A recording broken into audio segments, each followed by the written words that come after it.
All right, so next I want to discuss Grendel and how he enters Harrod Hall and what happens on this first attack. This is the story of the first time Grendel ever came up to Harrod Hall.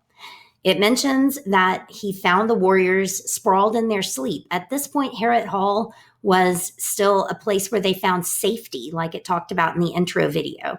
And so everyone was just asleep, not suspecting anything would happen. And so Grendel easily is able to come in and attack these warriors who are just asleep.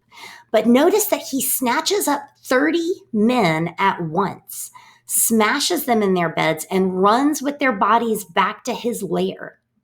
How huge are his arms that he can pick up 30 men and bring them back to his lair? It doesn't say he took 30 trips. This is an enormous beast.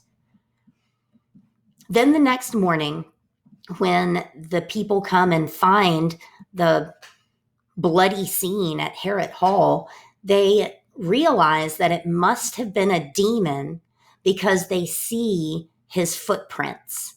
They see the huge, monstrous footprints that lead back to his lair. And Hrothgar, the big warrior lord, is so sad that he weeps, he cries. And this is not one salty, manly tear. This is bawling, ugly crying over the loss of his warriors. And then, of course, it goes on to tell that this went on for 12 years. No matter how many times they tried to attack and defeat Grendel, they failed. And so all they could do then was flee and stay away. And so the story of this misery that was occurring at Harrod and the grief of Hrothgar, it says his misery leaped the seas and was told and sung in all men's ears. This is a reference to the storytellers, to the Shopes who carried the story across the sea to Beowulf. And this is how our hero was able to find out about the savagery of Grendel and how horrific his attacks had become.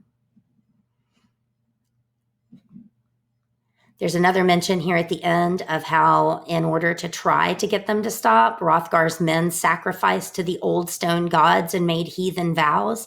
This is a reference to the Norse gods.